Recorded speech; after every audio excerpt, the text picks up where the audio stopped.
The insanely funny yet shockingly insightful Zom 100 by the one and only Haro Aso really left an impact on me. It's weird because I've only ever watched the 9 episodes that are currently at the time of recording out right now. I know I'm sure you're wondering, Josue, are you really making a video on an anime that you only watched 9 episodes of? Yes. Yes, I will, because those 9 episodes are some of the best 9 episodes of anime that I've seen in a while. Maybe not top tier, but it really meant something to me. And something inside of those 9 episodes just spoke to me, really just got to me. I could not shake this feeling inside of me. There's a dark secret to this wonderful series, and it's been getting to me. My name is Josue, welcome to the Panic Brothers channel, and let's talk some Zom 100, Bucket List of the Dead.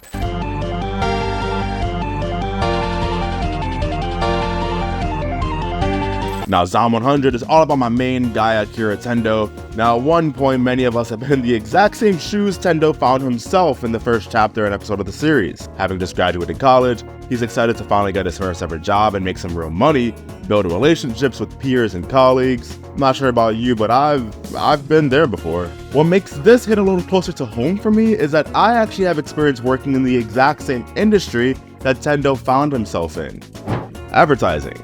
Now sure, like any industry, there's always going to be at least some positives that you can get from it if you're very optimistic about it. Like at the very least, listen, it's a job, you're going to get money, you'll be able to provide for whatever you need to provide for. It's something. But advertising in particular is an industry that is quite infamous for being known to have quite a lot of negatives attached to it.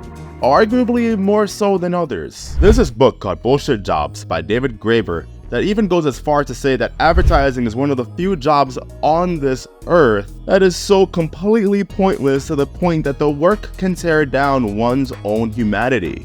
Now imagine this one company wants to show off this brand new protein shake, right? Your job is to now advertise this protein shake, make it known that it's a really healthy product for you. I mean, it's a protein shake, right? Why shouldn't it be healthy? Except when you look in the fine details and the ingredients and whatnot, it's high in fat, high in calories. I mean, it's actually pretty bad for you. Doesn't matter if the sugar is super high up, you need to advertise it. You need to make it known that this protein shake is actually healthy, when in reality, it's bad for you. That's what you may be doing, may find yourself doing in advertising. It can be quite soul-sucking, aka it's a bullshit job. And yet, when people initially hear of advertising, they think of something cool, something sexy. You're fresh out of college, you're looking for work, and here's this entire industry that just, makes commercials? Makes ads for some of the coolest brands ever, and you get paid to do so? Hell yeah, sign me up. And yet, the devil is in the details.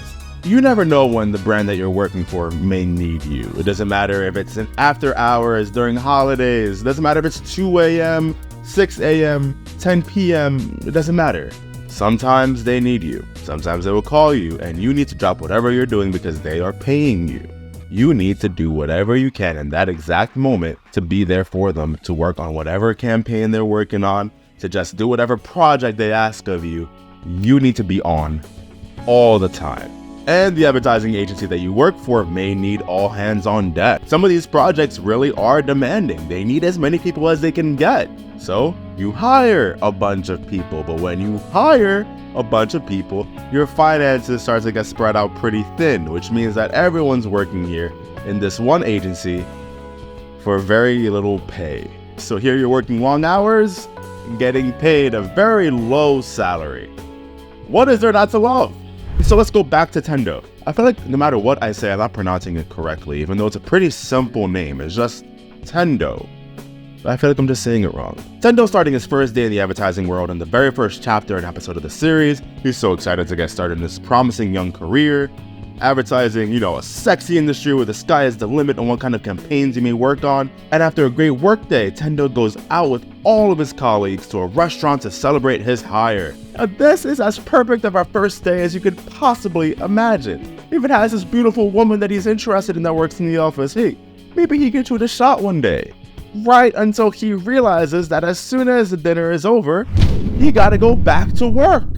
That's crazy, but that's literally what happens in advertising. That was only a dinner break. In multiple instances, Tendo finds himself needing to sleep in the office if he wants to get any work done. Now, switching gears a little bit, in my research, I came across one specific advertising agency that is kind of relevant to this topic. Dentsu is a large Japanese international advertising and public relations company that is so large, so influential, that the New York Times even went so far as to say that it is the unofficial communications department of the governing Liberal Democratic Party, and is even comparable to the CIA in terms of its reach. That's scary. That is freaking, that's bonkers. I never say that word. I never say bonkers. That's bonkers. It's home to over 60,000 employees and even has Madhouse, the producer of Hunter x Hunter, and Death Note as a minority shareholder. Okay, that's cool and everything, sure. But in 2015, Dentsu was caught exceeding its own 70-hour monthly maximum overtime limit. We're talking employees that are putting in the equivalent of 3 entire straight days a week of work. And not 8 hours a day straight. We're talking like 3 whole days just working every week, just nonstop, midnight to midnight working. That's nuts. In December of that same year, a 24-year-old female employee of the company took her own life. It was recognized as karoshi, which is the practice of dying from overworking. The company was charged and was found to allow illegal levels of overtime. The New York Times documented plenty of these cases of employees overworking, even finding a training material where a Dentsu president urged colleagues to keep working even if it kills you. The cherry on top was a couple years later, a former executive director of the company resigned after being found of a woman. After sharing this story of this particular organization, I hope you can see why I specifically thought of it when talking about Zom 100. I obviously don't know the mangaka personally, but it's hard to not see that he didn't take any inspiration from Dentsu while making this story. Tendo is literally overworking himself for years straight to the point that he just wants to die. And in that same first episode of the series, we have this higher up of the company getting his way with a woman, the same woman that Tendo was finding himself interested in earlier. Like, the similarities are there, people. And it's all in the first episode. Tendo, after years of working here, he watches a zombie movie and finds himself wishing that he could trade places with someone who was going to die in the middle of an apocalypse. That is how bad working this bullshit job can get to someone's mental health and overall status as a human. You end up lacking humanity as a whole. There's no time to find out who you are or what you want out of life. It's just overworking until you ultimately lose yourself. Zom 100 is a series filled with zombies, the threat of the unalive being around the corner at any given moment. One would think that's the scariest element of the series, of any series really that features zombies. I mean, The Walking Dead, The Last of Us, hell, even Scooby-Doo and Zombie Island. Yet when the zombie apocalypse starts in Zom 100, it's interesting to see that the tone feels lighter. The tone shifts to being more positive. Our main character feels free. He no longer needs to work in an advertising agency. He'd rather face the threat of being bitten by the living dead than go into the office one more day.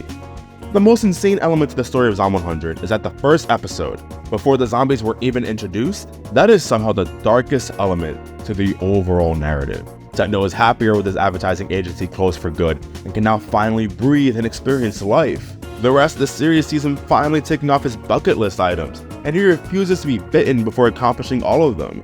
The scary reality is that maybe everyone working a bullshit job would probably be happier being in a zombie apocalypse and to go to work and waste away. Although I did say maybe everyone. I don't think I'm trying to get into all that. Try to survive a zombie apocalypse. I think I'm good off that. Unless I'm hanging out with Mikazuki and Beatrix and Kensho's booty, god damn. Then I might reconsider. But there we go. The dark secret of Zom 100, the dark origins. I mean, it's all right there. That first episode, that first half of that first episode somehow ends up being the scariest part of an entire series about a zombie apocalypse. The part that is based in reality. The part that is inspired by a real life agency where people are quite literally driving themselves to the point of dying. That got heavy. Okay. Anyways, thanks for watching and stay tuned for some big projects we got in the works. Like, subscribe, do all the regular YouTube things, please. Once again, my name is Josue, and I'll catch y'all next time.